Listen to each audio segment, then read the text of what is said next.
Muraho neza abakunzi ba channel yacu Masipa One TV, turabasuhuje kandi tubifuriza kugira ibihe byiza aho muherereye hose. Abari nimugoroba tubahaye mwiriwe, namwe abandi tubahaye mwaramutse. Aha ni kuri channel ya Masipa One TV, dukunze kubagezaho amakuru ndetse n'ubusesenguzi ku bibazo bikomeje kugenda byiyongera hariya mu buseruko bwa cyangwa se mu burasirazuba bwa Repubulika Iharanira Demokarasi ya Kongo.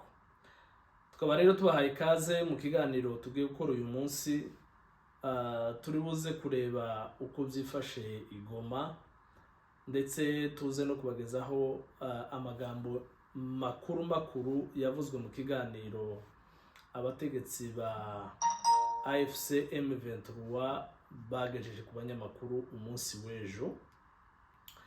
Kikaba cyari ikiganiro cyari gitegerejwe cyane n'abantu benshi, abantu bakeneye kumva icyo AFC M23 babwira abaturage nyuma yo gufata umujyi wa Goma.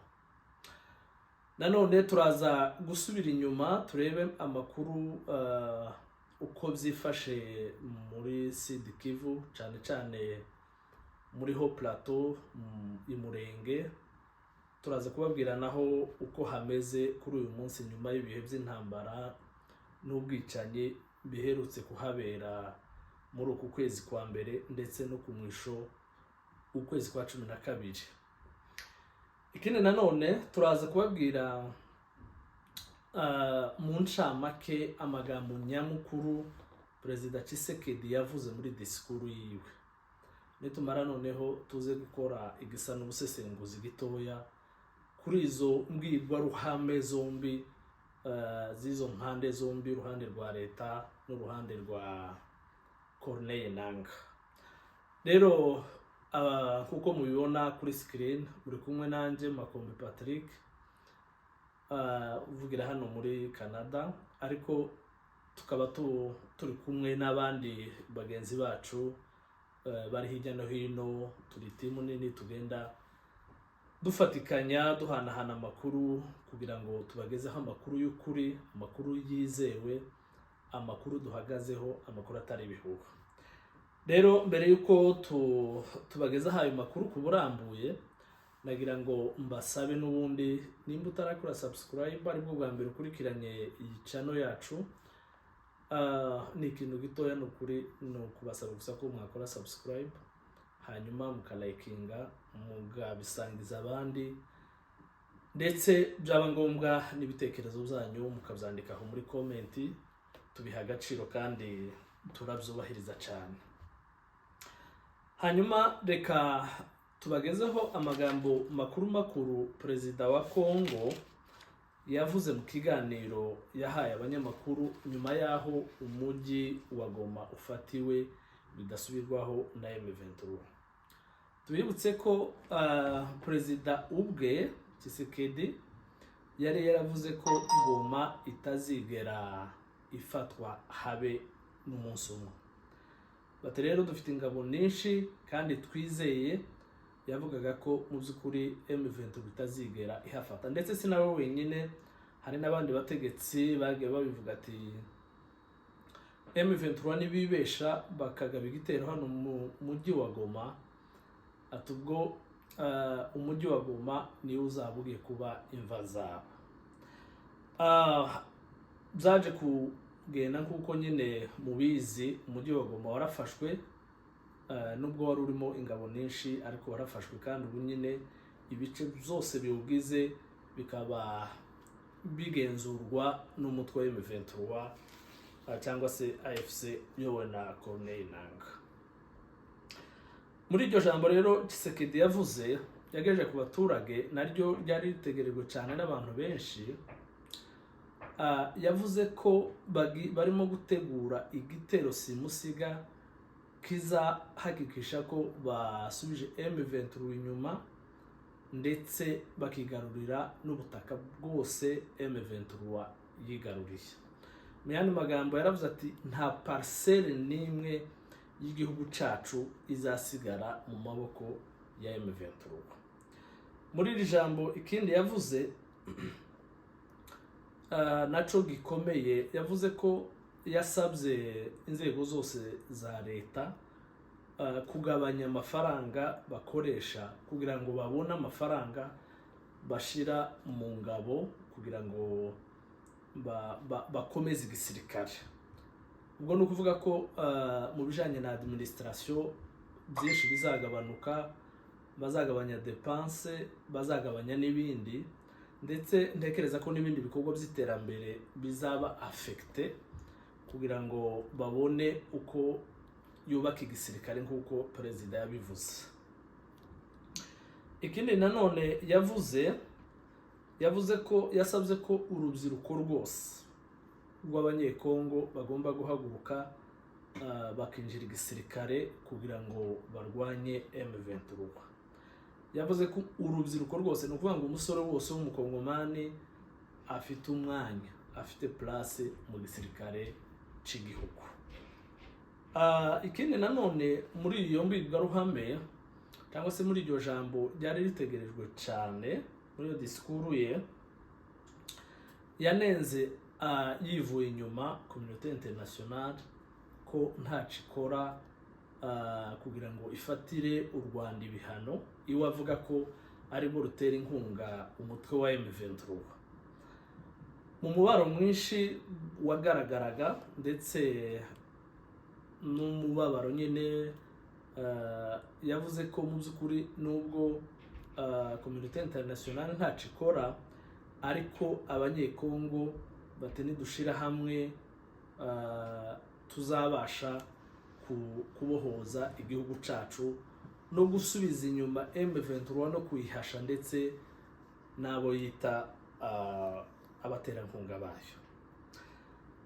Ayo magambo rero niyo yagiye avuga muri disikuru ye. Urebye makuru nubwo nyine yakoresheje umwanya utari muto, ariko navuga ko ibikuru ni ibingibi tumbashije kuvuga n'ibyo yabashije kugarukaho cyane.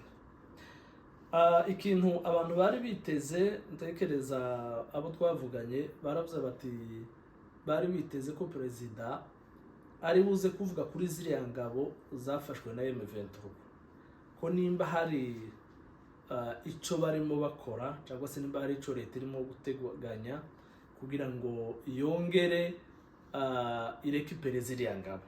Tubibutse ko hari ingabo nyinshi cyane zibarirwa mu bihumbi zafashwe matekwa ziri mu maboko ya M23. Izo ni imbaraga leta yatakaje.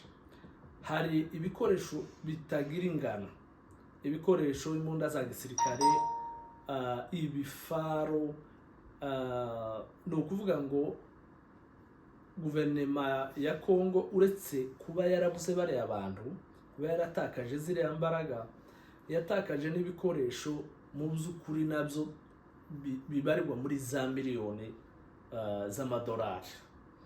Ubwo ni ukuvuga rero ko abantu batekerezaga ko ahari ari buze kugira ijambo avuze, kuko ziriya ni ingabo ze kandi zafashwe matekwa. Abantu baravugaga ati ahari hari icyo ari buze kuvuga ku bijanye n'ukuntu ziriya ngabo zishobora kongera zigasubira muri guverinoma, ariko ico ntaco yakivuzeho. Ayo rero niyo magambo nyamukuru perezida Tshisekedi yabashe kuvuga. Reka noneho tubagezeho n'amagambo makuru abategetsi ba Corneille Nangaa ba M23 AFC bayobowe na Corneille Nangaa bagejeje ku baturage mu kiganiro batanze, cyari cyitabiriwe n'abanyamakuru benshi. Icyo nico kintu umuntu yavuga kidasanzwe cabaye cyambere. Niyo disikuru cyangwa se nico kiganiro abayobozi ba M23 bari batanze kuva bafasha umujyi wa Goma, noneho kiza kwitabirwa n'abanyamakuru benshi, abanyamakuru barenga 200. Icyo ni ikintu cerekana ko cari kiganiro abantu benshi bari bategerezanyije amatsiko kumva ico AFC M23 barimo bategura nyuma yo kwigarurira umujyi wa Goma. Mu ijambo rye umuvugizi wa nako umuyobozi wa AFC ariwe Corneille Nangaa yaravuze ati intego ya AFC M23 nuko tugira igihugu gifite iterambere, igihugu cubashwe, igihugu cubahiriza uburenganzira bwa muntu. Bati iyo niyo agenda yacu, iyo niyo ntego yacu. Bati naho abavuga ko dushaka kubarikaniza igihugu, bati iyo ni propagande ya leta, iyo ni propagande y'abaturwanya. Batari ko intego yacu ni ukurwana kugeza tugeze i Kinshasa, tugakuraho ubutegetsi bubi, ubutegetsi bw'igitugu, ubutegetsi bwashizweho mu buryo butari bwo, ubutegetsi bwa Tshisekedi. Ikindi yavuze nanone, yaravuze ati twaje hano Goma, twaje ku busabe bw'abaturage. Abaturage bari bagize iminsi badusaba ko twabatabara. Mwibuke ko hari umutekano muke hano muri Goma, abantu birirwa bambugwa ibyabo, abantu bategwa mu mazu, amabariyere hirya no hino. Bati twaje kubera ubusabe bw'abaturage. Ikindi nanone yavuze muri iyo disikuru, Corneille Nangaa yaravuze ati turi abakongomani. Ati ntabwo turi abo bashaka ko tubabo. Bati turi abakongomani kandi duharanira uburenganzira bwacu. Bati rero igihe cyose uburenganzira bwacu, igihe cyose cyatumye dufata imbunde kitarakemurwa cyangwa se kitararangira, bati tuzaharanira kukigeraho. Ikindi nanone yaravuze ati twafashe intwaro, ati twisunze itegeko nshinga ingingo ya 64 aho ivuga ko umukongomani wese agomba afite uburenganzira bwo guhaguruka no kuburizamo umuntu wese uyoboye nabi, utwaye abaturage nabi, cyangwa se wihaye ubuyobozi. Bati kubera izo mpamvu natwe twarahagurutse kugira ngo dukureho ubutegetsi bwishizeho. Ikindi nanone yavuze, umuntu yavuga ati kwaba niko kwivuguruza, yashinjije ko leta ariyo yishe General Chirimwami Peter. Bati niyo yamwishe, kandi mu matangazo ya M23 bari bavuze ko aribo bamwishe, ariko mu ijambo rye yavuze ko Chirimwami yishwe n'ubutegetsi bwa Kinshasa, cyo kimwe nuko bukomeje kwica abandi baturage no gusahura imitungo yabo. Bati ubutegetsi rero ni nabwo bwakubse amashanyarazi, bwakubse amazi, bati ndetse na internet. Ikindi yavuze ko bashizeho timu igiye kureba ibibazo bihari kugira ngo babishakire ibisubizo. Yavuze ko iyo timu iziga hejuru y'ibijanye n'imibanire ariyo social, ibijanye na ekonomi cyangwa se ubutunzi muri rusange. Bati nanone tuzashiraho ibikorwa, iyo komisiyo nyine n'ubundi ziga ku bijanye n'ibikorwa remezo ndetse n'ibikorwa by'ubutabazi cyangwa se humanitaire, n'ibijanye na mobilisation na sensibilisation, ndetse hamwe no gusukura umujyi cyangwa ibikorwa bijanye no gusubira gusukura umujyi wa Goma. Yavuze amagambo menshi. Bati rero turasaba abaturage bose gutangira ibikorwa byabo bya minsi yose. Tubibutse ko nyuma y'iminsi y'intambara n'amasasu menshi yagiye avugwa hariya mu mujyi wa Goma, abantu benshi bari bakiri mu mazu yabo, abantu bari bakicikingiranye, abandi nabo basohoka, ariko ubona mu buryo ubuzima butaragaruka neza. muri iryo jambo rye yaravuze ati rwose abaturage mutangire muje mu bikorwa byanyu, mutangire mukore activite zisanzwe kubera ko umutekano wanyu urarinzwe. Ikindi nanone yavuze, abanyamakuru baramubajije tese ubushize M23 muri 2012 ifata umujyi wa Goma, bati communauté internationale yarahagurutse isaba ko bahava kandi birakunda M23 gusubira inyuma. Batese mwebwe ko communauté internationale irimo kubasaba gusubira inyuma, bati ntabwo muzasubira inyuma. Colonel Nanga yaravuze ati turi hano i Goma, ati ntabwo turi New York, ati turi iwacu kandi turi hano tutenda kuhava, bati turi hano kandi turi iwacu. Bati rero abashaka ko tuhava batese barashaka ngo tuje he, batese tuje mu Rwanda, tuje muri Amerika, tuje ko turi iwacu. Bati rero turi hano kandi dufite kuhaguma.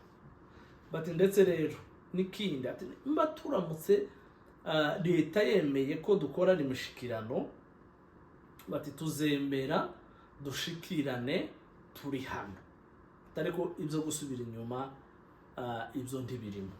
Ibyo ni ijambo naryo ryavuzwe cyane, batariko tuzaguma turwane kugeza tugeze i Kinshasa. Naho abadusaba gusubira inyuma batise baradusaba gusubira inyuma ngo tuje he ko turi iwacu. Ikindi nanone yavuze cyavuzwe muri iyo disikuru, yavuze ko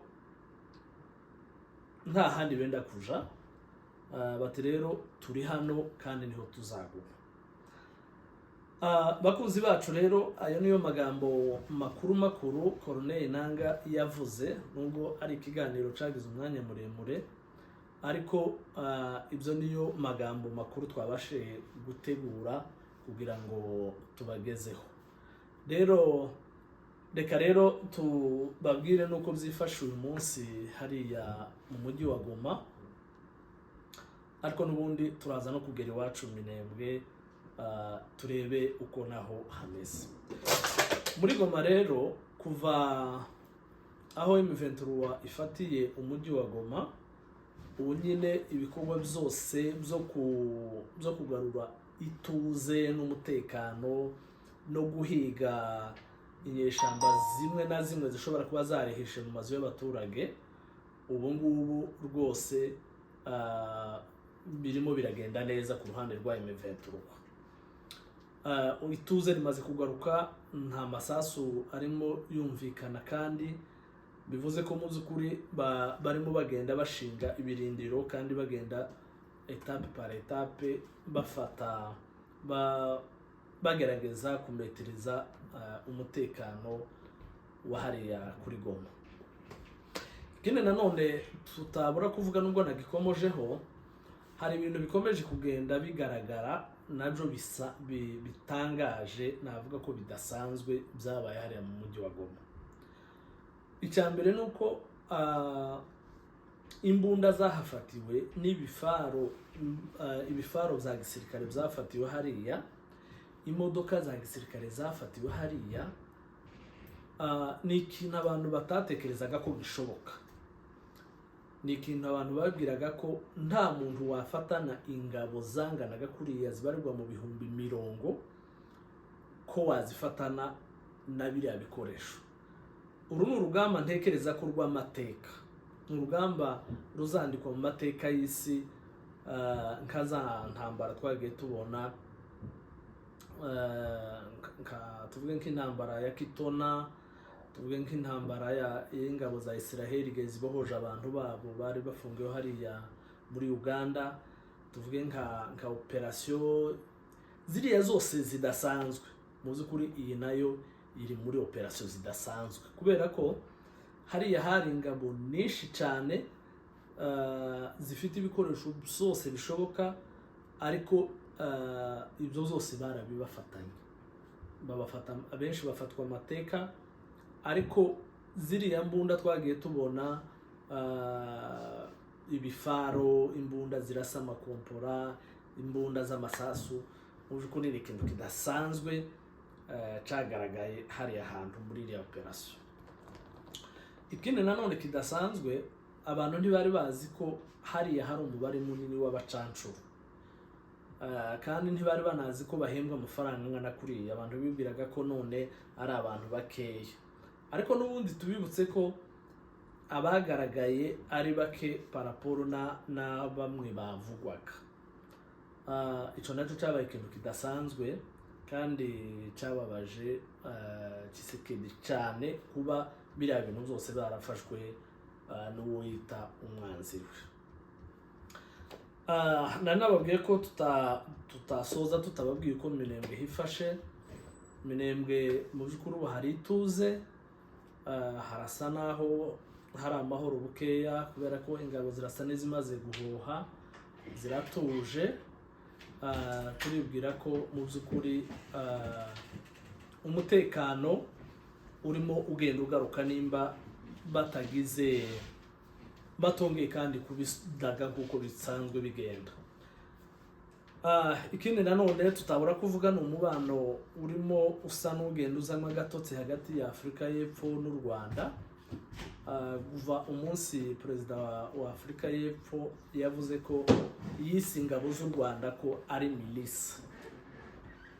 Ikindi kintu cyababaje perezida Kagame, ndetse ntiyanatinda gukora reaction, avuga ko ibyo mugenzi we yavuze ari nko gushira iterabwoba ku ngabo ze. Bati ingabo z'u Rwanda ni igisirikare ciyubatse, ni igisirikare c'umwuga. Bati rero kubita milise rwose ntabwo ari byo, ni nko kubasuzugura. Bati rero nimba baje, ati twiteguye kuzahangana nawe. Iri jambo ni ijambo riremereye cyane, iyo rivuzwe n'umutegetsi umukuru w'igihugu, buriya biba bigaragaza ko mu by'ukuri umubano utari mwiza. Ikindi nanone tutabura kuvuga, ubu turimo dutegura inkuru, hari inama irimo ya SADC irimo kubera muri Zimbabwe, ku murwa mukuru wa Zimbabwe ariwo Harare. Iyi nama irimo iriga ku bijanye n'umutekano wa Kongo. Ni inama yahamagajwe mu buryo bwihuse cyangwa se bw'igitaraganya kuko babivuga, kugira ngo bagerageze kuganira ku cyo bakora nyuma y'uko hari ahantu habereye biriya bintu nabyo byabaye nabo bisa naho byabatunguye. Iyo nama rero ntituramenya ikiyivamo, ariko icyo tuzi ni uko irimo yiga ku bijanye n'umutekano mu burasirazuba bwa Kongo. Nitumara kukimenya n'ubundi naco tuzakibagezaho mu makuru yacu y'ubutaha. Nanone amakuru dufite nuko i Kinshasa naho hakomeje kubera imyigaragambyo, aho abigaragambya bateye kuri ambasade y'igihugu ca Kongo, igihugu c'ikibanye, bayiteye muri ya gahunda yabo yo gusahura, gutwika, ibikorwa mu by'ukuri bidashimishije byibasiye amambasade. Rero bakunzi bacu, reka ducumbikira ahangaha amakuru yacu y'uyu munsi, tubasaba n'ubundi gukora subscribe na share ndetse na comment kugira ngo muduteze imbere. Niyo nkunga tubasabye. Ahasigaye mukomeze mugire ibihe byiza. Kuri screen mwari kumwe nanjye Makombe Patrick, kuri Masepa One TV. Naho utaha, murakoze.